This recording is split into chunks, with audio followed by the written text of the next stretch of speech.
Ngiyalibingelela bathandekayo lonke esethe saba ndawonye kulesi sifundo salamhlanje. Okhuluma lani umfundisi uJim Lilo. Asibende ukufunda okuhle ngizakunxusa engilawo kubana baziveze. Mahla bezulu liyabingelelwa njalo ngelihle igama lika Jesu. Siyabonga njalo ukuhlangana kulesi sifundo. Okhuluma lani nguKlinus Maphosa. Salibonani bathandekayo ngegama lenkosi yethu Jesu.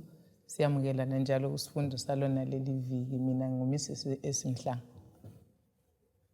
Ngiyalibingelela lonke ngegama lenkosi yethu Jesu. Okhulumayo nguNozinhle Ndlovu. Singakangeni kusifundo sanamhlanje siza kuba lethuba elokubana sibe lomthandazo kasikhothamise namakhanda sikhuleke. Baba wethu okhona ekhaya ezulwini, Msindisi othandekayo, sithanda ukukubonga ngamathuba osinika wona ukubana sifunde elizweni lakho. Sikhulekela ubukhona bukaMoya eNgcwele ukubana sincedise owayekhona lona leli lizwi libhalwa ukubana sizwisise ngcono.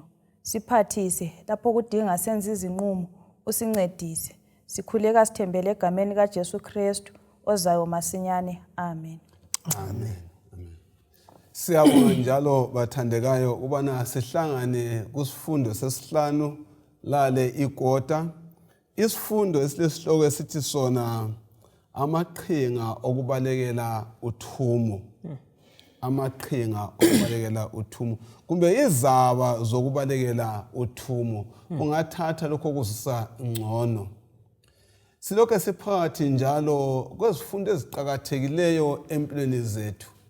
Lapha sikhangela isihloko esithi uthumo lukaNkulunkulu, uthumo lwami. Ngifuna sinanzelele bathandeka ukubana kayezange yathi uthumo lwethu. Yes. Kodwa ithini? Uthumo lwami. Okuveza sobala ukubana sithunywa umuntu munye ngamunye. Amen.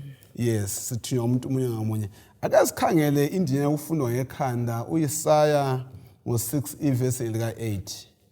Verse 8. Ngasengisizwa ilizwi likaJehova lisithi, ngizathuma bani na? Ngubani na ozasihambela? Mina ngathi, ngilapha, thuma mina. Siyabonga. Sinanzela abathanda bana kayisibo bonke abantu abenza njengo-Abraham. Ukusabela ubizo. Sizafunda kakhulu namhlanje ngoJona. Nxa ngikhangela ke lesi sihloko esithi sona amaqhinga okubalekela uthumo. Ngilalele le verse esanibona siyifunde, ngizathuma bani njalo ahambe. Kuyini esikutholayo kusihloko lesi kunye lendinyana yokufundwa ngekhanda ikakhulu maqondana lothumo? Siyabonga mfundisi. Indaba indinyana yokufundwa ngekhanda isinika umqondo wokuthi response response. Yes. Ya ukuthi uIsaiah nxa uNkulunkulu embiza emthuma uhla avume. Usabela njani? Yes, usabela njani. Kuvike ephelileyo sike sathinta ukuthi indaba yothumo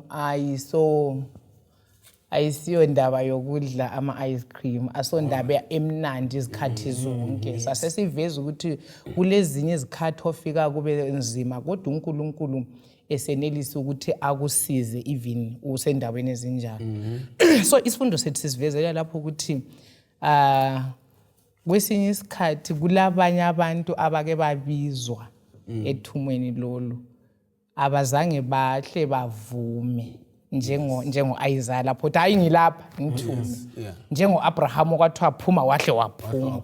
Kodwa kulamadoda ambalwa lithinta uJona othethunyiwe esabe ukuyethumweni abesethatha enye indlela ekwenye indawo abalekela uthumo. Ngike ngacabanga mfundisi ukuthi indoda enjengoMoses eyayibizwa ukuthi kayiyekhipha uIsrayeli koFaro. Ngicabanga futhi ukuthi laye even ukuthi uFaro babengabantu abanjani, Egypt ilizwe linjani, kwakumenza aphi izaba. Ngoba isifundo sethu sithi amazaba esiwaphayo ukuze singaye emsebenzini. Uthi mina ngiyagagasa uNkulunkulu. Kangela ibhizi Jeremiah ebizwa uthi mina ngingumntwana omncane. So kulesinye isikhathi esifika lapho esesaba khona sibe sesinika amazaba awukuthi singaye emsebenzini. Yeah. Siyabonga ngokuchasa okunje kakhulu. Ungawukhona ufuna ukutsho okunye kuleso lokho ukuchasisa? Sengikhangela nje endabeni yokubizwa anti ilongo Isaiah sihlangana laye. Sihlangana laye uIsaiah kabizwa nje umuntu osesigodlweni osesikhosini. Sengikhangele nje uthinte ngokubizwa lapho ukuthi ngizathuma abantu ngubani nizamthuma. Isikhathi esiningi sinanzelela ukuthi uThixo lapho uthuma abantu abatshiyeneyo. Kungakhathalekile ukuthi ufundile kawufundanga kumbe ngudokotela kumbe ngumlimisi. Sihlangana labantu ababebizwa umlimi besemasimini uElisha. So sithola ukuthi umlimi ubiza laloba ngubani ungakhathalekile ukuthi kuyiphi indima uyisebenza. Ngizwa kumaphosa eqinisa isihloko sekota lonke. Uthumo lukaNkulunkulu uthumo lwami. Kakhethanga umuntu, abalimi, odokotela wonke umuntu. Ufuna ukuthini ikakhulu ngesihloko sonesi lendlela ufundwa ngekhanda? Mina ngihle ngacabanga mfundisi singakhangela kumbali yebandla lethu. Ukubizwa kuka Ellen G. White akhona amadoda ayebiziwe owazi enforce labo foyi ukuthi umlimi nxa ebiza kuyiprivilege angazi ukuthi ngakufaka njani ngesindebele ukuthi so ungayekela ukuresponda ungayekela ukusabela lolu thumo kuyasebenza abanye umsebenzi kawusozume ngendaba yokuthi siyala ukuthi silapha sithume inkosi. uNkulunkulu ekhangeleleni nxa enika umuntu kumbe abantu bakhe uthumo uyabe khangela ukuthi abantu benzeni? Nxa sikhangele lapha ngendlela uAbraham nxa umlimi ayembiza wahle wasukuma wayasebenza. So uThixo ayebekukhangelele ukuthi nxa esibiza ukuthi sithathe umthwalo lo usufake emahlombe ethu sisukume siye kwenza umsebenzi lo wasithume wona. Mina ngikuzwisisileyo ukuthi udinga abantu angacatsha ngabo, abantu angasebenza ngabo. Yena umsebenzi uyazenzela. Lapho. Siyabonga. Yekela ngithi ngamafitshane. Lamhlanje sizakhangela abantu abathi bebizwa emsebenzini kaBaba baba lezaba ezehlukehlukeneyo lezo zaba. Yes. Akusikhangelele uNahum 1 ivesi ka3 kusiya ku4. Nahum 3 verse 1 kusiya ku4. Nahum 3 ivesi lingelika 1. Maye kulo idolobho legazi ligcwele amanga ligcwele ukuphanga kasweleki ohlutshwayo lanini ukukhala kwezagwebhu ukugodlozela kwamaviri ukumatha kwamabhiza lokuxegezela kwezinqola zempi ukuhlaselwa kwabagadi bamabhiza ukuphazima kwezinkemba lokubenyezela kwemikhonto zinengi izinkubela izinqwaba zabafileyo izidumbu ezingela kubalwa abantu abakhubeka ezidunjini. Nansi indaba ebaliswayo kule amavesi. Sifundani njalo siqoqozana naNkulunkulu yabiza abantu abanye basabela abanye benze njani baba lezaba. Sifundani kakhulu ngendaba kaJona nxa wayethunywa nguJehova. Sibonelo bani nxa sifundele livesi sifundani ngabantu ayethunywa kubo kanti umuzo lo ungaphi kwendawo? uJona lapha esikufundayo ngaye ukuthi ufikelwa ikwesaba. Alright. Ongangokuthi even lathi namhlanje kade sinxa ngibizwa umlimi ukuthi kangihambe endaweni engazake ibe lebandla anti sijayele ukuthi ama unentered areas uhlufikelwe kwesa ukuthi ngiyafika ngenzeni. So uJona lapha esihlangana lakho ukuthi idolobho lela esiyakilo leNiniva lalilabantu ababebulala abakwagcwele khona ubugebengu. Singacabanga nje endaweni njenge umakhelwane lapha eSA ukuthi ungacabanga ukuthi ngiyeSoweto ngiyangaphi ucabanga ngobugebengu so ngizafika ngichumayelene endaweni njalo. And futhi maphosa sikhumbuleni ukuthi iNineve yayilidolobho elase-Assyria and Right. Yes. i-Assyria iyaziwa njengesizwe ebesilochuku kakhulu. Uyakhumbula ukuthi uNkulunkulu Israyeli esehluleka ukulandela intando kaNkulunkulu. Wasebenzisa yona i-Assyria Yes. ukuthi abe yiluswazi lokuqondisa uIsrayeli. And inkosi ungafunda even umakhosi wesibili lapha uchapter 17 ikhuluma ukuthi ayibopha inkosi zako-Israyeli kunjani, abanye bekhitshwa amehlo, abanye beskinwa, abanye bephila. So kwakungabantu abalochuku kakhulu. uJona wathi ngiyafika ngifika njani khona lapho. Kodwa uNkulunkulu mfundisi mina engikuzwisisileyo ukuthi ezifundweni ezisemuva sivezile ukuthi uthumo lukaNkulunkulu. Uyabona uMateyu 28 verse ngu-18 kusiya ku-20 ilast part ithi bhekani ngilani. Khona laphana mfundisi ikho kule ndaba yonke khona ezakwenza ukuthi nxa sibizwa ngoba lapho okwaletha uJona ukuthi abaleka eThashishi yikwesaba. Okay. Yikwesaba mina ngiyakholwa ukuthi uJona kulento ayilibalayo ukuthi umsebenzi lo onithumileyo omkhulu uye olamandla ukuthi angivikele. Yes. Labantu bona bathi ngiyekhuluma kibo ngabakhe. Amen. Yes. So uJona kwakufanele ukuthi azwisise ukuthi la nxa abantu bebabi njani belochuko olunjani uhlala kulezimpi lezidumbu. Ngicabanga ukuthi wayecabanga ukuthi la uyaphuma eseyisidumbu. So ikho kwamenza wabaleka. Ngifisa athasibale futhi 2 Kings 7 verse 5 to 6 oyiqambileyo lapho. Okay. La nxa singazozikhulume kangako ngayo. Verse 5. Inkosi yase-Asiriya yasihlasela ilizwe lonke, yangena eSamariya yalivimbezela okweminyaka emithathu.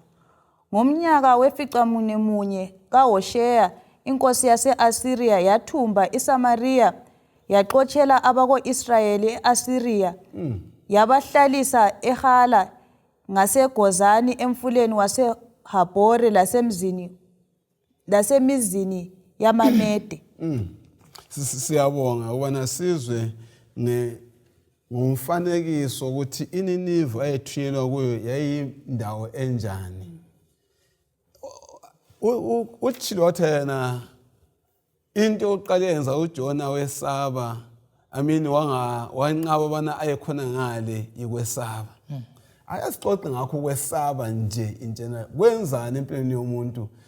Lisacabanga ngakho ngikhumbula kulenye indoda engiyijwayele kakhulu, of course watshona umngani wami. Wayelohambo eqhuma kokuyindledlana okuncane esiyachumayela kwangekho enye indlela engahamba kuyo. Uthethe esahamba wayibona inkalakatha nansi anayinyoka inquma umgwaqo ikhanda lile umsila ukhona levele kakuhambeki. Walinde uthi uzayibona isidlula abese hamba ke inyoka ukuthi idlule ayizange idlule. Wazi wadopha isigodi ekhathana wayijikije ukuthi zawethukeza njani ihambe lutho bana injani ihambe. Ngelikade nxa secitha ama 30 minutes kuya leyo ndawo wathi utshenye indoda ihamba ihaluzela wathi kunje kanhlaba umkhosi mthethe hey inyoka. Awona udala sedlile kwaphanda. Kade wayibona inyoka la ngibona nganyoka mina. Uthethe uyasona bona hayi kwawulithaya nje. Ukwesaba kwenzani bathandika impilo? Asike sixoxe ngokwesaba ikakhulu sikhangelane loJona leNineve. Ngivuma sifunde uNahum 3 verse 1 to 4 ukuthi okuyizidumbu yonke indawo. Ukwesaba kwenzani empilweni zethu? Ukwesaba kwesinye isikhathi ungabona ukufa khona kungela kufa. Uhle ubona ingozi kungela ngozi. Kwesinye isikhathi ukwesaba kulethela like isithini umjibila. Uhle ubone ukuthi laphana senithiwe kodwa wena ungazange wafakelwa lo mjibila wakho. Okwenza umbengulethe ngale indlela. Okwenza abantu besaba ukwenza umsebenzi kamlimi ekwesabeni bavama ukuthi bathi besabani. Mfundisi indaba esike sayithi and kukaningi abantu abaningi besitsho ukuthi bayesaba. Mina ngeke ngacabanga ngathi kuthi kwethu asingeyethu iNineve.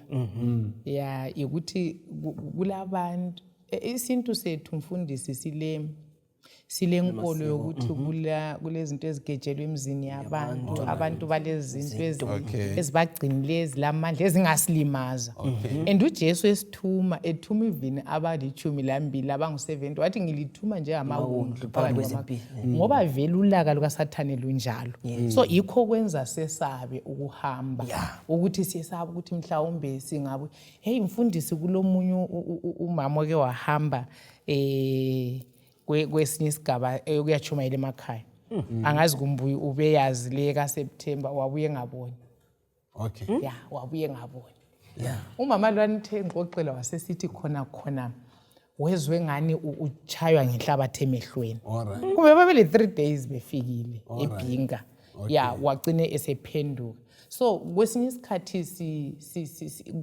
singabakwazi ukuthi endaweni enje kulomuthi kulezinto ezinje esintwini sethu kukhona so sihle sesaba ukuhamba emsebenzini sesabe so ngiwa amanini lawo even kwesinye isikhathi abantu abasakholwa inkolo yethu yesidlozi siyayesaba kakhulu ukuthi khona lokho singavele sesabe kutsho ukuthi Uthumo kasisanjani kasisalufezi ngoba uNkulunkulu uthe ivangeli likufike lihambe ebantwini bonke ezizweni zonke so nxa sesihamba siseqa sikhetha ngokuthi laba siyabesaba yikho kwenza Uthumo lungaphutshi abanye bathini yikupho kwenza abantu besabe usechilo ukuthi kwesikhathi wesaba imithi yabantu kuye kwenzakala abantu imigqa yabantu abayenzayo kuye kwenza sesabe okunye siyabe sisesaba ngoba uNkulunkulu kwezinye isikhathi singamthembi ukuthi ngingahamba intshumayelo bazaphenduka yini abantu bazakuthini siphinde siyesabe futhi abanye kuyabe kuyilabane siyabe singakaze sibakhulumise ukuthi khathesi ngiqalele ngaphi abanye silezitha zethu ukuthi ngizangena ivangeli lithe wonke umuntu ngiyangena ngithini ngihle ngizwe ukuthi hayi kumbe ngeqe uzusesaba okay okunye lapha okwenza sesabe ukuthi lo osilawulayo ukuthi sihambe ngubani ngoba lapha endabeni kaJona ngananzelela ukuthi so ngubambe kakuhle ongenza sesabe ukukhohlwa ukuthi lo sithumayo ongubani yana phambili ikhona lapho ekuthini Uthumo lolu nxa umlimi kunguye osithumileyo awumelanga sesabe isiphepho but ukwenza sesabe isiphepho lapha ukuthi osilawulayo lo kasimkholwa kumbe kasimethembi so yizwe zezinye zesizathu ukuthi silokukholwa okuncane ngikuzwa usungibuyisela kumagama kaMhlanga lapha asikhumbuze ukuthi uJehova usithembisa wathi bheka injani ngilani so okwenza sesabe ukuthi thina ngokuthi sikhohlwayo uthi uJehova unjani ulathi kade sisithunyiwe angithi kunjalo kanti uMateyu 28:18 uthini usiya ku19 uthi amandla ngifuna nale ka18 amandla onkanjani aphiwe mina siyakukhohlwa khona ukuthi kanjani osithumileyo amandla onkanjani akuye kodwa nxa ngicabanga ngoJona uma kwakunguwe usazi uthweni niva abantu abakuhlinza uphila indawo yakhona nxa sesikukhangela lapha umunye uthi yena yayisenta yobubi bonke nxa ungacabanga omarobano iburglary kumbe ngaba yimi namhlanje kunzima very exclusive engayilethi zaba ngihle ngithi lapha kakuhambe kodwa ngenxa yeqiniselo sokuthi Uthumo olukamlimo ongilawulayo ithi yena abesilungu bathi bana edolobheni it was never without victims akula sikhathi lapho bengela lokho okuhlasela senza njani uma sifikelwa ngumumo onjengokaJona uthunywe ebantwini abesabekayo so kumele wenze njani ngoba uthumo lokho lukhona kalukapheli anti sithethina uthumo kaNkulunkulu luthumo lwami ngithunywe endaweni ngumfanekiso osiveza ukuthi umoya lapho sithunywa khona njengokutsho kokuqala kwezindawo ayikakuthambanga senze njani mina Mina nanzelela ukuthi khathesi thina kasisafanani lo Jona ngoba sesikwazi ukuthi uNkulunkulu lanxa ngelihlo lethu kuyabe kuyindawo eyesabekayo lokho akwenzela uJona esikufundayo siyakwazi ukuthi uza kufeza lokho akuqalile sosihamba ngeyindlela isifundo sika Jona lesi lendlela uNkulunkulu aphatha ngayo uJona kumele isiqinise bona sibe lamandla okungaphindi isenzo sika Jona ekho kuTshona kakhulu. All right. Siyabonga. Mina ngeke ngaba le experience mfundisi kodwa ngiyacabanga sengiphume khona ukuthi ngabe bengikwazi ukuthi kunjalo mhlawumbe ngangangenanga. All right. Ngathi singena endlini yakhona sahle sathola kubotshelwa amalembu. All right. Ya enye center lapha kwakule sikhumba then sase amahulu amakhala zonke green, red, yellow. So ubaba wakhona wasamukela kuhle. Saxoxisana laye wavuma wasesithi wasesitshela nje izihlobo zakhe ezikhona lokhu kukholo. So ngithe semphumi vele ungena endlini wawusizwa inwele zibopha so ukuthi hayi lapha akuchiphanga. But sangena samukelwa kuhle and ubaba wakhona silokho esenza sonke iBible study la namuhla. But Mrs even great controversy ekade si distributor wahle wayicela wayiphi wathi ngiyayifunda. So ngicabanga ukuthi kodwa ngendlela okwakusesabeka ngayo ngabe ngangikwazi ngicabanga ukuthi lami ngangiyabaleka ngangiyakuyiqina so kwaba ngcono ungabi lalwazi ngabona sefile ngazaba nguJona kodwa khona lokho mfundisi liyazi ngafundana ukuthi abantu bonke ngabakaNkulunkulu. Siyabonga. Abantu singayicabanga ukuthi babotshwe ngusathane ngamandla anganani amandla okukhulula abantu akukhona kuNkulunkulu. And thina kumele ngasesabe vele futhi sicabanga ukuthi hayi labana vele banje kumele sihambe ngokukholwa ukuthi uNkulunkulu ofunda inhliziyo zawo futhi olamandla okuziphendula uzasebenzisa thina. So kasambeni singesabini. So ngeyindlela asimethembeni uNkulunkulu ezwini lakhe. Ngasho. Nxa ethe hambani ngizakubalani. Nxa wathi Jona hamba yime nguthumayo. Indawo yokuthi kathembe ubani uNkulunkulu ngoba iAsiria kayinkulu kuloNkulunkulu. Yes. Kamthembi. So lathi bathandekayo uJehova osithumayo bathandekayo nxa esithumile uzasinika okwanelisa. Utshilo lapha ukuthi abanye sesaba ukuthi safika sikhulume sithini. Abanye sesaba ukuthi baphethene ezandleni zabo. Kodwa osithumileyo usithembisile bathandekayo. Uthumo kaJehova luthumo lwethu sonke sayifithizela leyo ndaba. Akungifundele uJona ngu1 ivesi ka5 uye ku vesi ka6 leka 8 leka 12. Verse 5. Bonke abagwedli bawo besaba ngulowo lalowo wakhala kuNkulunkulu wakhe. Baphosela imithwalo elwandle ukuze baphungule ubunzima bomkhumbi. Kodwa uJona wayehlele endaweni engaphansi emkhunjini walala khona ubuthongo obukhulu. Induna yomkhumbi yaya kuye yathi, ungalala njani? Vuka ubize uNkulunkulu wakho, mhlawumbe yena uzasizwa ukuze singabhubhi. Abagwedli basebecebisana bathi, wozani senze inkatho ukuze sibone ukuthi ngubani osibangele uhlupho lolu. Bayenza inkatho yadla uJona. Asike sihlanganisene indaba bathandekayo. Nxa sifunda uJona 1 verse 1 up to 12 lapha ubale nje weqa amavesi. Kuyini okwenzakalayo lapha? Kuyini okwenzakala lapha? Kuletha mfanekiso bani ngoJona? Esikunanzela imfundisi siyabonga. Yikubona okungayisikho.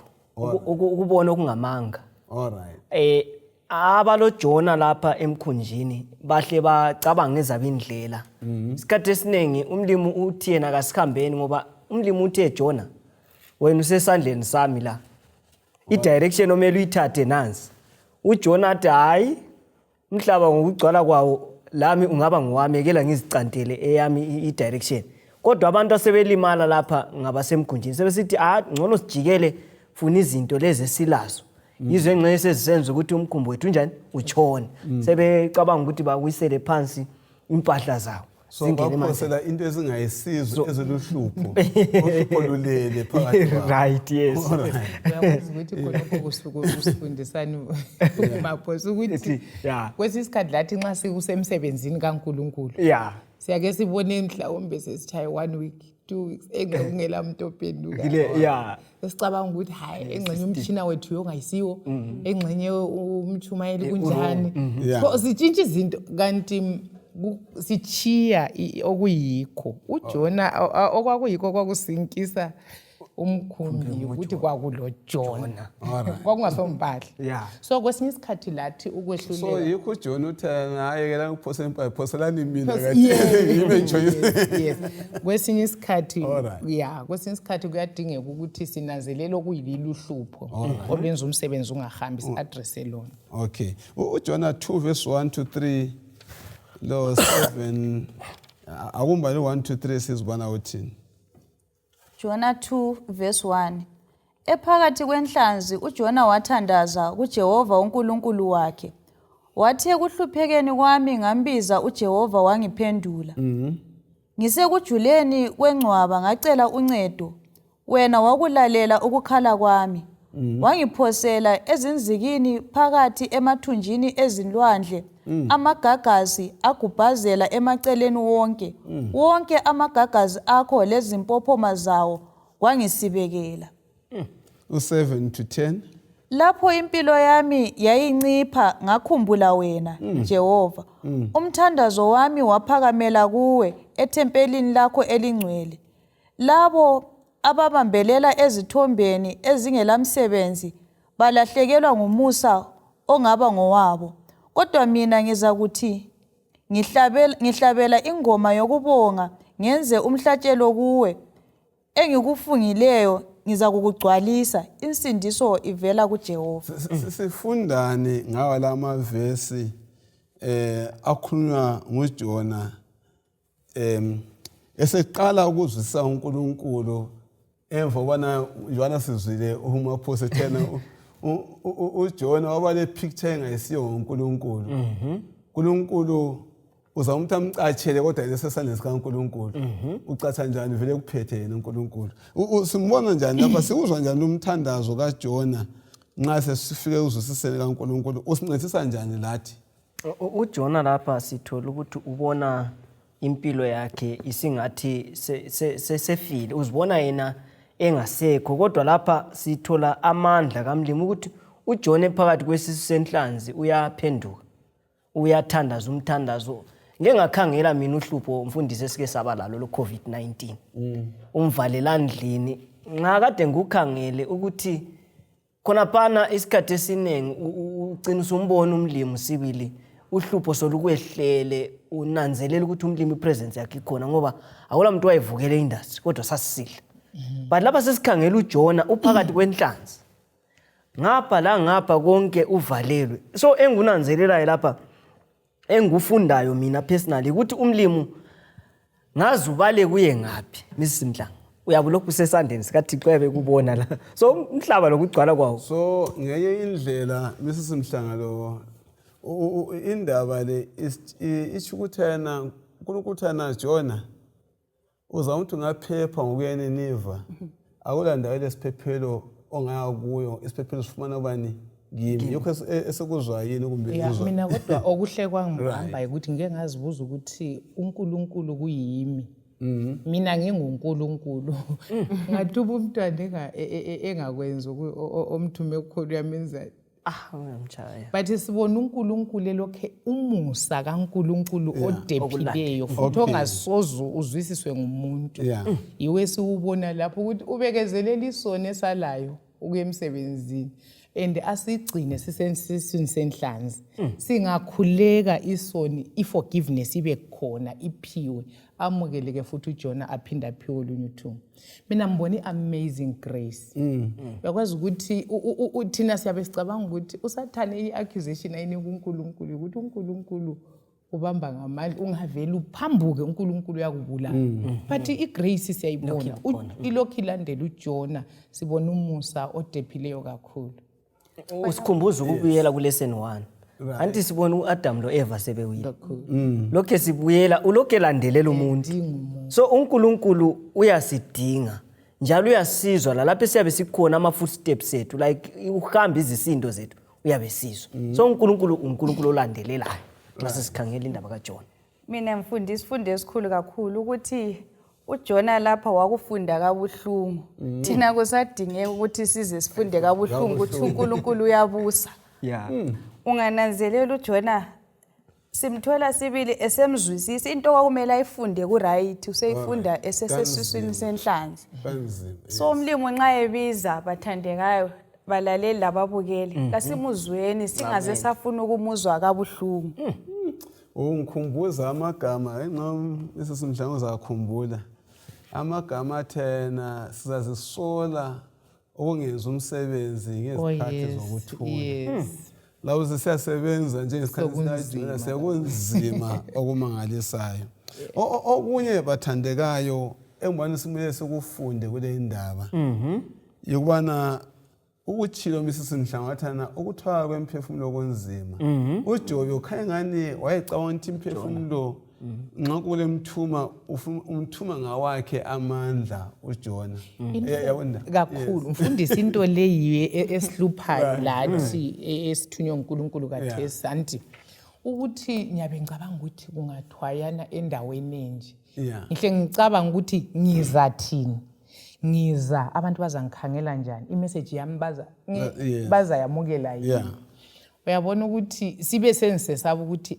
kungenzeka bangaphenduki kuyahamba njani so uJona ngicabanga ukuthi isifo sika Jona iso esilaso kodwa uNkulunkulu lapha uyasivezela ukuthi thina mfundisi nxa sithunywa singama instruments singama conduit uNkulunkulu yena ufuna ukukhuluma ngathi ekhulumela labantu bakhe futhi uNkulunkulu nguye olamandla ukuthinta abantu ukuhlenga kwesinye isikhathi lathi njengabachumayeli lathi njengama witnesses siyakhathazeka kakhulu nxa nozi ngingafika ngichumayele ebantwini kungabi lo yedwa ophendukayo umthwalo uyawuza ukuthi ungani ukuwe suqalisa ukuzikhangela ukuthi engxenye laphana kangikhuluma ngakuhle laphana kwengxenye kunjani kumbe basole mina kumbe basole kodwa siswele ukuzwisisa ukuthi hayi udaba ngolukaNkulunkulu amen ngolukaNkulunkulu ake sikhangele uJona u2 verse 1 to 7 ukwayibala nje uverse 1 to 7 verse 1 Ephakathi kwenhlanzi uJona wathandaza kuJehova uNkulunkulu wakhe. Verse 7. Lapho impilo yami yayincipha ngakhumbula wena Jehova. Umthandazo wami waphakamela kuwe ethempelini lakho elingcwele. Lapha bathandekayo ngilombuzo ukuthi esesiswini senhlanzi lubonakala njani uthando lweNkosi kule indaba. Libonakala njani nginanzelela angithi uJona wayengahla ahlafele kodwa libonakala njani uthando kaNkulunkulu ukuthi uJona aphile vele esiswini senhlanzi ayiphuma phakathi kwenhlanzi so uthando lomusa kaThixo sikubona ukuthi inhlanzi iziyemkhafula khona phana nje kuba preserved ukugcinakala phakathi kwesisu senhlanzi khona yikho lapho esibona khona umusa kaThixo oqala ukugcinakala phakathi kanjani kwesisenhlanzi yes lokuyamkhafula yes alright ukukhafula sokungenye intshumayelo alright akakafiki phela leniva umuntu sephuma enhlanzini ukuthi abuye phela uhambo lolu lwaluthatha ukuthi ahambe ngithembana lapho thola luthatha kumbe inyanga kodwa kwathatha ukuthi umlimo yena amtransporte ngeyinye indlela kanti kwakuthinta udade lapho ukuthi size siyechumayela sokubuhlungu instead ukuthi sihambe ungakabi buhlungu siyabonga now ufuna ukuthi no bemfuna ukuthi sigcizelele ukuthi okwenza kwesinye isikhathi mfundisi sesaba nti ikhona lokhana futhi esikuthintile ukuthi ngifisa mina sikuxoxeni ngoba khona lokhu soku affect mission kakhulu ukuzama ukuthi hayi thina kwethu umsebenzi sizasebenza lobani ngoba ulamandla esikhulu ukudonsa abantu ulamandla okudonsa abantu angabiza isiguqo lapha kunjani. Mina mbone ngani mfundisi silahlekelwa imap yonke kaNkulunkulu ngoba umoya oyingcwele nguye umnikazi womsebenzi. One nguye umnikazi we-instrument, nguye umnikazi welizwi, nguye umnikazi wabantu. Amandla wonke yikho ethe aphiwe mina. So kwesinye isikhathi silimaza imishini ngoba sesidepende ebantwini, umoya oyingcwele semeceleni. Yeah, laba abantu bona besicabanga ukuthi balamandla labo nxa sebebizela umsebenzi sebecabanga ukuthi ukuphumela komsebenzi kweyemekibo. Mbone ngani kunhlangothi zonke kulimaza umsebenzi kaNkulunkulu. Siyabonga kakhulu. Sisiya phambili ngoJona esesisweni senhlanzi. Sibona uthando kaNkulunkulu. Okunye okwenza umuntu abelezaba andaba ukuthe ukwesaba. Okunye okwenza abantu babelezaba kuyini? Ayisukuthatha yakho emsebenzi uyibeke phambili. Kuyakuphambanisa. Emsebenzi kabani? Akungifundele uJona 3 verse 2 kusiya ku6. Verse 2. Yeah. Hamba uye edolobheni elikhulu laseNiniva uyechumayela kulo ilizwi engikunika lona. Laba setshelwa ngokwesibili angithi. uJona walilalela ilizwi likaJehova waya eNiniva. Phela iNiniva yayilidolobho eliqhakathekileyo kakhulu. Ukulethekela lonke kwakuthatha insuku ezintathu. Ngicine kuverse 1. Yana elandela khonapho. Ngelanga lokuqala uJona wangena phakathi komuzi wamemezela. Wathi kusele izinsuku ezingama40 kuphela ukuba iNiniva ichithwe. Abantu beNiniva babekholwa kuNkulunkulu. Bamemezela ukuthi kuzilwe ukudla njalo bonke kusukela komkhulu kusiya komncinyane bavunula amasaka. Ilizwi selifikile enkosini yaseNiniva yasukuma esihlalweni sayo sobukhosi, yakhumula izingubo zayo zobukhosi, yazembathisa isaka, yahlala phansi ebhuqwini. Nansi inkosi nangu uJona obesesaba. Yes. Nangu sememezele abantu bazila ukudla, inkosi layo yahlubula impahla zobukhosi. Sifunda ukuthi uNkulunkulu ufuna abantu abanjani umele bayenze umsebenzi wakhe. Uyakhetha yena abantu. Mfundisi nanzelela lapha into eqhakathekileyo. Yeah. Yikuthi abantu phandle bayakholwa. Kodwa ke okusilelayo yimi njengoJona ukuthi ngihambe ngiyememezela. Lapha sengikuletha practically yimi ukuthi okusilelayo yimi ngoba uJona naye uthi yena ngiyesaba but abantu beNiniva kuthiwa kwahle kwabizwa ifasting ukuthi kakuzile ukudla. So abantu laba babekholwa. So usindiswa ngezinye indlela kalukho kithi lweme kuNkulunkulu. So kodwa ukuhamba kudinga ukuthi umuntu abe lo moya okwenjani? Okuzimisela, ukuzidela mina. Nanti igama ebendifuna kakhulu. Umoya onjani? Okuzinikela ngoba phela okuyalanda abantu abangokuhlinza uphila. Kudinga kunjani okuzinikela? Okwaletha ubufakazi akabenza esiyangena endlini ethize. Last kwakungaba 83 nxa engaphambanisi sithengisa izingwalo. Siyengena kwenye indlu wathutsha izinje ngani ngamathole ezingaka. Engangile wathi uyabala ngathi ngambamba isandla ungakusabaleka. Ungabaleka kanjani ngawukho. Wathutsha umlungukazi wayemhlophe nke. Lifunani lapha? Sase siveza bona sihamba ngani. Kodwa umsebenzi kaNkulunkulu uyadinga umuntu onjani? Ozidelayo indanda elikamaphosa leli wana umsebenzi kaJehova ufuna umuntu ozidelayo. Okunye ngikufunda mina mfundisi lapha. Ungafunda uSams kule verse engithanda kuSams 33 verse 13. Ithi uNkulunkulu uyakhangela esezulwini. Yes. Uyakhangela amadodana abantu bonke. Emcabangweni ukuthi uNkulunkulu wayekwazi ethuma uJona eNiniva wayekwazi inhliziyo zabantu beNiniva. Amen.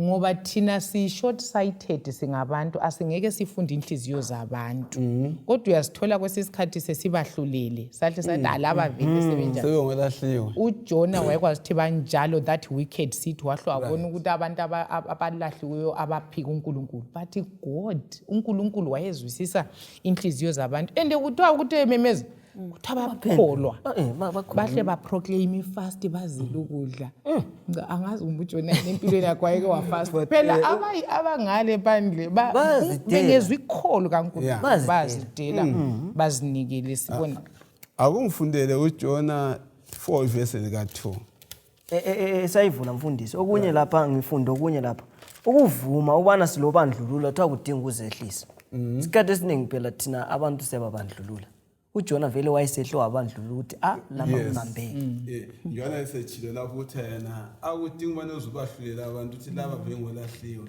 singabandluleli actually kuyasifisela kuSamuel 14 verse 6 udawule ngesi njani ezintathu sithunywe kuzo zonke izizwe ebantwini nolimi njalo njalo akusifundele uJona u4 verse ka 2 verse 2 wakhuleka kuJehova wathi hawu Jehova kakusikho lokhu yini engakutshoyo ngisekhaya yikho okwangenza ngaphangisa ekubalekelena eTashishi ngangikwazi ukuthi uNkulunkulu olomusa lesihawu ophuza ukuthukuthela njalo ogcwele uthando uNkulunkulu odedayo ongasoze ehlise ukuhlupheka khathesi ke Jehova susa ukuphila kwami ngoba kungcono kimi ukufa kulokuphila nanku umthandazo wesibili lo umthandazo wokuqala isike sawuzwa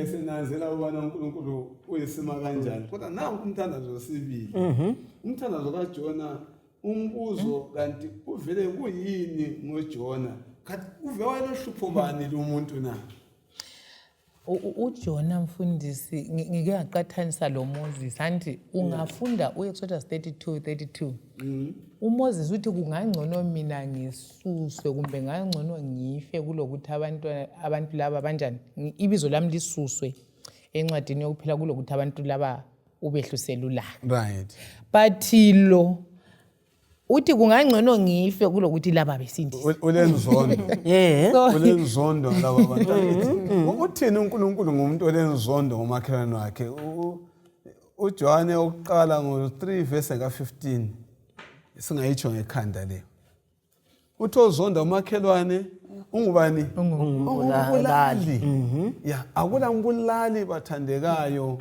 olempilo njani engela kuphela nangu yes so ngezindlela lokhu ikukhuzwa okungamnandi ukuthi uJona nxa ikhuzwa lapha yena usezibonela yes kwathinta lapho umunye ukuthi sithanda isono kodwa sizonda izoni engunanzelela lapho ukuthi uNkulunkulu yena yathanda wona laba sibazondayo yes so ngezinye indlela thina nxa sikhuzwa ekuthini asiye chumayela ebantwini thina kithi siyabe sinikwa uthumo kodwa thina sibe sesibazonda ukuthi angeke ngiyechumayela ebantwini laba sesibabandlulula kwakudinto umsisi okunye mina maphose enguzuzileyo lapha anti ukuthi uJona kwakumzondisa anti ukuthi wayele self wayefuna ukuprotecta ireputation bazathi ngingumprofeti wamanga njoba ngithe in 40 days iNineveh kodwa kayisadilizwanga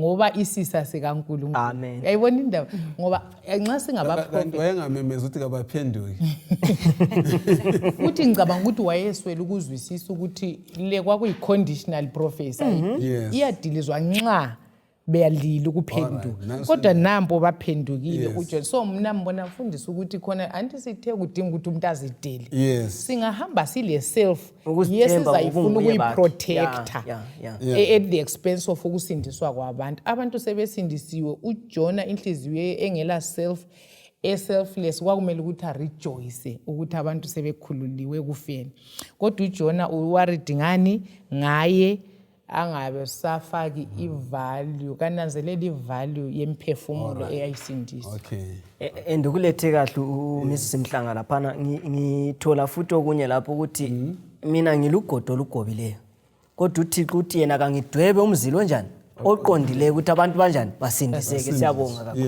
Yes. Okunye khonapho nginanzelela ukuthi siphakathi komsebenzi kaNkulunkulu, uNkulunkulu lathi uyasilungisisa. Ungananzelela uJona kuvela okunye ngaye ukuthi lenzondo sesithola lapha sekhuzo kungamnandi.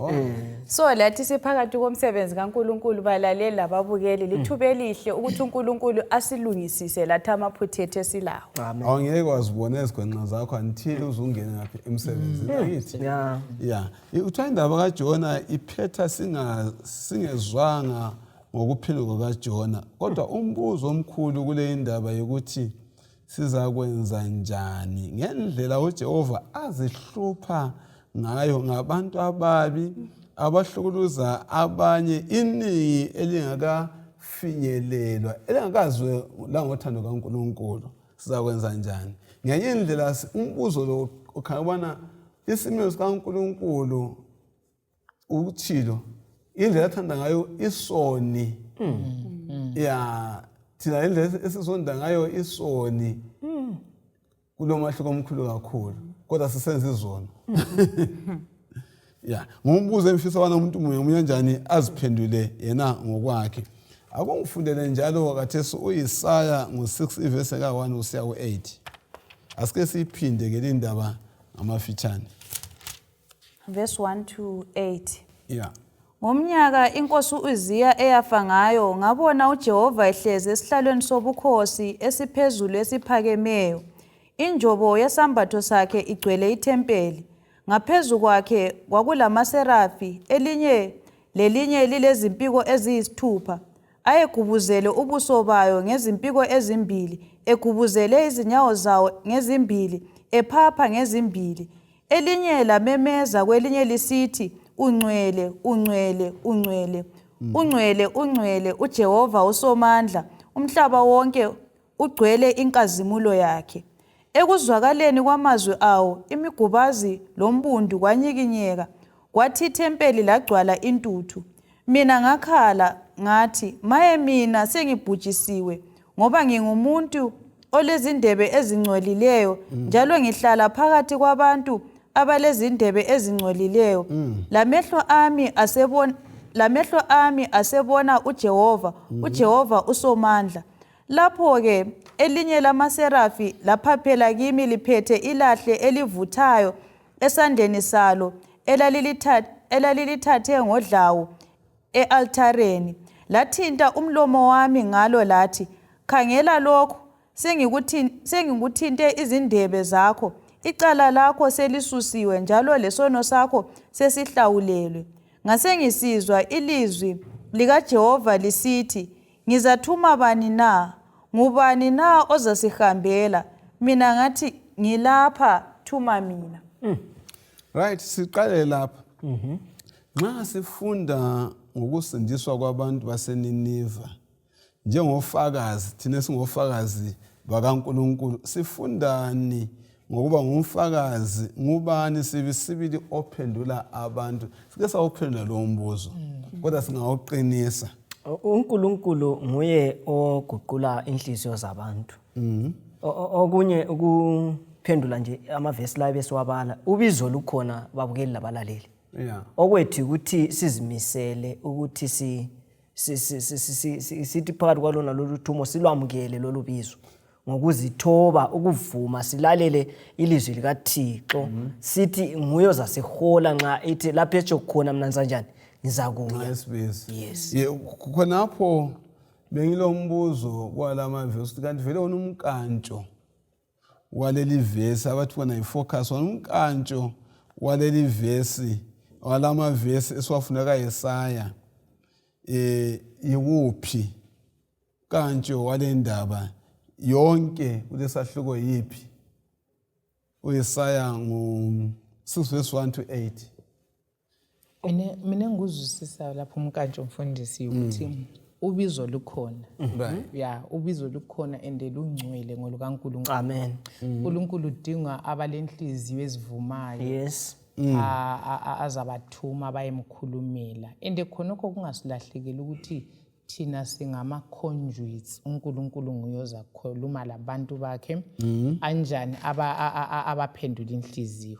Uyabona ukuthi kuthiwa u-Isaiah wathi bona ubuso bukaNkulunkulu lobungcwele bakhe, waziqathanisa le sinfulness yakhe, wabona ukuthi avele akuvumi. So yikho uNkulunkulu nxa kukhulunywa ngokukhitshwa kwengilosi eyamthinta ngelahle elivuthayo, kukhulunywa ngokususwa kwesono, ngokuhlanjululwa. So bekufuna ukuthi sibe lenkambo mfundisi loNkulunkulu, sizwisise ubungcwele bukaNkulunkulu lokuba izoni kwethu, bese sizwisisa ukuthi osithumayo unganani futhi ungubani. U-Isaiah nxa esephendukile esethintiwe la usabela ubizwe ngesabi ukuthi ngoba usebonile iglory kaNkulunkulu lobukhulu bakhe, kuyini okungama phambi kukaNkulunkulu ongaka. So kuthumo lukaJehova kumele izwi lesithini. Yes. Sibe lenkambo loNkulunkulu Kakhulu. Sizazi ubana siyizoni ngempela nxa sesithithiwe sesingadinga ezinye izoni. Yikho kutsho. Yes. Nokuzimisela futhi khonapho mfundisi ukuqhakathekile ukuthi sizimisele ukuthi ngilapha Nkosi thuma mina. Sibe available. uNkulunkulu uzasebenzisa singaba khona lapha afuna ukuthi sibe khona. Ungananzelela kule bhuku elinye bendibala lapha lithi siyenze umsebenzi omncane kulalokho uNkulunkulu ade khangelela ukuthi singakwenza. Ungananzelela kadingi bantu abapheleleyo, kodwa ezinye izoni zizabizela ezinye izoni kuKristu. Yena ungakhangela iresult kaJona lapha echumayele eqeda ukubaleka bathi impumela yangikhona yamangalisa kakhulu. Ngeke ngacabanga ukuthi ngawuJona wala kokuphela, kusho ukuthi abantu labana babezabhubha. Okunye mfundisi ngithola isifundo la ukuthi siyake sithathe nje ukuthi i1 month yayengayihamba phela uJona inyanga yonke sisiya ku mission kathesi kuyathiwa 2 weeks silama efforts, just 2 weeks, amaviki amabili kuphela. Kuba nzima njani yabe sembalisa ngile msebenzi yami izakuma, but sengikhangela lapho uJona nxa esehamba uyahamba kodwa umlimo ulabantu abaningi, yena wayengazikhangela phela ngoba uJona yena waqhakathekisa ukuzikhangela. So isikhathi esiningi ngokwenza singahambi vele mfundisi yikuzikhangela mina, ngikhohle ukukhangela lo othena ngilelahle engingakuthuma ngalo abantu abaningi baphenduka.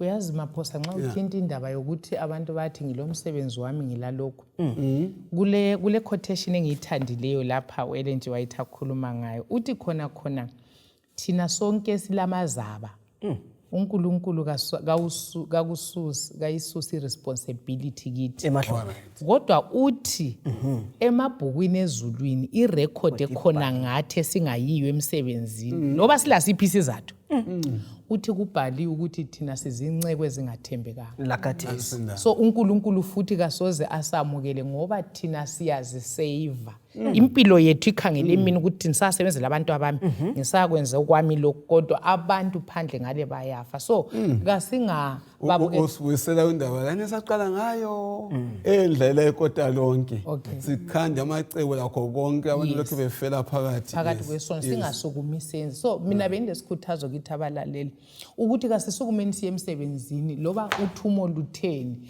ngoba uNkulunkulu uthe uza kuba lathi, singesabi.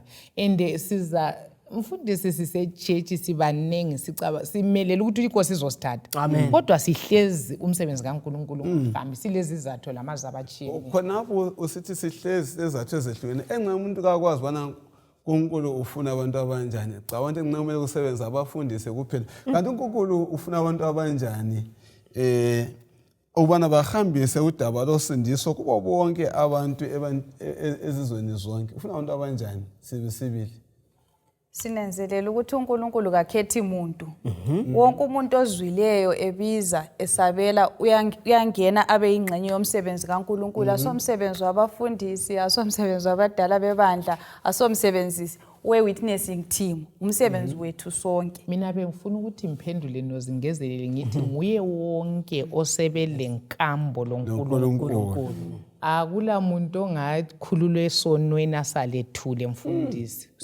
Kuyakuchisa ukuthi ngawe uyatshela omunye umuntu abuze ubunandi balokho wena osokiko. So kudinga ukuthi thina sibe lenkambo loNkulunkulu sithintwe sibe sesihamba. Kubuya natural into yangikhona. Singakakhiphi amagama okugcina. Ngifisa ukuthi thina la sike sizinike insilela njalo kwesivuma ukuthi uNkulunkulu ufuna abantu njani bonke bazimisele. Ngizafisa sithathe usiba sibhale abantu abali10 abangamaziyo uNkulunkulu ikota leli lonke angithi Uthumo kaJehova luthumo lethu. Ngifisa sithathe thina silapha kanti labalaleli ngiyanxusa into efana nayo. Sure. Kuleli kota zafisa ubana sike sikhulumisane ngitsho lasemoyeni lapha. Lasemoyeni lisithinte sithintane. Sonke ngasibhala amaphepha, sithatha amaphepha sibhala amagama amangaki abantu abangu10 abangamaziyo uNkulunkulu. Lawo maphepha siwagcine eduzane lathi kumbe ku prayer journal yethu. Usuku zonke sibakhulekele. Usuku zonke sizamana sikhulumisana labo size sijwayelane labo baze basethembe basinanzelele.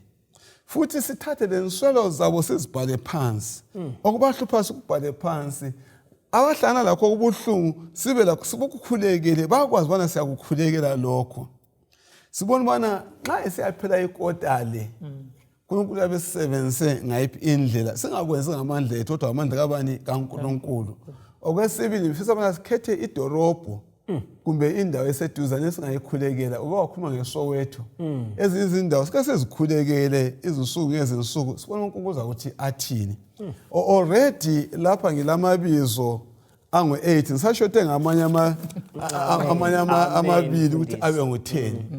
Lamabizo sizathi sihambe lawo sezinto efana nayo. Ngifisa wonke umuntu enza into efana nayo. Lawe mlaleli yenza njalo. Ku-YouTube sakukhangela ukuthi kambe uletha ulani okwenzayo. Bhala phansi sikhuleke sindawonye. Sibona bona ukuza senzelani bathandikayo. Singakaphuthi lokho. Ungatsho lakho elifitshane ngalolu thumo kaNkulunkulu. Lo dada atsho ukusikhulekela umthandazo wokuvala. Kodwa kube kufitshane kakhulu. Siyabonga esifisa ukukhuthazana kikho balaleli lababukeli ukuthi uthumo lukaNkulunkulu lukhona. Kasingesabini ukuthi kuyini siyahlangana lakho ethumweni. uNkulunkulu uthe bhekani ngilani kuze kube sekupheleni kwesikhathi. Amandla wonke awomnyama angaphansi kwenyawo zikaNkulunkulu. Kasihambeni emsebenzini. Amen. Mina ngizathanda iquotation esiphiwe laphana ku-Prophets and Kings ipage linye lika 266. Ithi yona luba umprofeti walalela ngokungathandabuzi wayezasinda ezintweni eziningi ezibuhlungu njalo wayezabusiswa kakhulu. Amen. Nginanzelela ukuthi lathi balaleli lababukeli nxa umlimu ebiza kasichisi sodwa futhi kulesibusiso. Amen. Sengathi lathi singayamukela singamukeli ngenyembezi samukele kukuhle selokhu sesifundile. Singazenzi izaba. Amen. Yebo siyabonga. Ya sonke uJesu siyamuzwe biza. Kumele sisebenze. Emsebenzini lo uNkulunkulu ayenike wona uJona. Wayekwazi ukuthi konke uJona izabhekana lakho kwakuzaba nzima. So sonke uThixo uyasazi ngamabizo okwethu ukungena endimeni sisebenze asikhuleke nini. Amen. Babo sezulwini siyabonga ukuthola isifundo esisivezela amandla amangalisayo ukuthi sisuse izaba zinengi izabe siziletha esikukhulekelayo nje bana sesifundile besicela ukuthwala umsebenzi wakho siwenze ekugcineni kwakho konke abadala labancane umthandazo wethu ukuthi sisindiswe. Amen. Siyabonga sona lesi sifundo esifika kithi ngesikhathi esifaneleyo ngegama lika Jesu siyakhuleka. Amen. Amen.